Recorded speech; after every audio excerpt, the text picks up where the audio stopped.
the things we see stay with us. Their negativity, the way they lashed out, generational curses. You think, maybe that's mine now too. That because I witnessed it, because I was near it, I must be filled with it.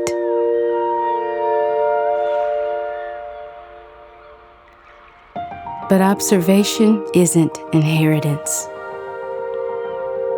What they poured into their cup was never mine to drink.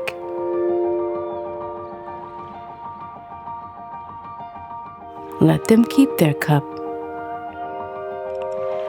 What they pass down ends with me.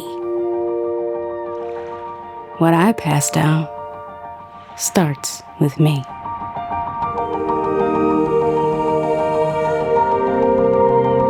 And I'll make sure my cup stays clean.